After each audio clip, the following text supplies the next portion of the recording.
Israel এবং Iran যুদ্ধ শুরু হওয়ার পর থেকে কি হলো সেটা আমরা আজকে জানার চেষ্টা করব। 28 ফেব্রুয়ারি 2026 ইসরায়েল এবং যুক্তরাষ্ট্র ইরানের সামরিক, পারমাণবিক এবং কমান্ড সেন্টারে হামলা চালায়। ইরানের সর্বোচ্চ নেতা আয়াতুল্লাহ খামেনি নিহত হন। পরবর্তীতে একই দিনে ইরান প্রতিশোধমূলক হামলা চালায় ইসরায়েল এবং জিসিসি বা গালফ কোঅপারেশন কান্ট্রিগুলোতে হামলা চালায়। 1 মার্চ থেকে এক সপ্তাহে কি হলো? সৌদি আরব, কাতার, কুয়েত, বাহরাইন এবং ওমানে সামরিক এবং বেসামরিক জায়গাগুলোতে ইরান হামলা চালায়। সৌদি আরবে ড্রোন এবং মিসাইল হামলা চালানো হয় এবং গ্যাস স্থাপনায় হামলা হয়। সৌদি আরব ইরানের কূটনৈতিকদেরকে বহিষ্কার করে।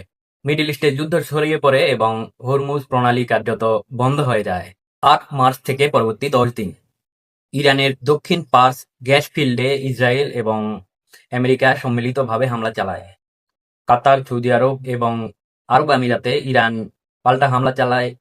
রিফাইনারিতে তেল স্থাপনা ক্ষতিগ্রস্ত হয়, এলএনজি উৎপাদন বন্ধ হয়ে যায়। তেলের দাম খুব দ্রুত গতিতে বাড়তে থাকে এবং প্রথমবারের মতো ব্র্যান্ড ক্রুডে, যেটা স্ট্যান্ডার্ড দাম হিসেবে ধরা হয় আমেরিকাতে, $170 পর্যন্ত উঠে যায়। 19 মার্চ থেকে পরবর্তী 10 দিন প্রক্সি, হাইব্রিড ওয়্যার এবং মিডিয়া ও কূটনৈতিক চেষ্টা। ইরানের যেসব প্রক্সি গ্রুপগুলো আছে যেমন হুথি, হিজবুল্লাহ সবাই মিলে ইসরায়েলে হামলা চালায়। যুদ্ধ নিয়ে ন্যারেটিভ সব জায়গাতে দেখা যায়, মিডিয়া এবং সোশ্যাল মিডিয়ায় সবাই এটা নিয়ে কথা বলতে থাকে। জাতিসংঘ, পাকিস্তান, ইন্ডিয়া, চীন, রাশিয়া এবং তুরস্ক কূটনৈতিকভাবে যুদ্ধ থামানোর চেষ্টা শুরু করে। 7 এপ্রিল থেকে যুক্তরাষ্ট্র এবং ইরান 2 সপ্তাহের যুদ্ধবিরতি কার্যকর শুরু করে। কিন্তু এদিকে ইসরায়েল সেই একই দিন লেবাননে হামলা চালায়ে অনেক মানুষ হতাহত হয়।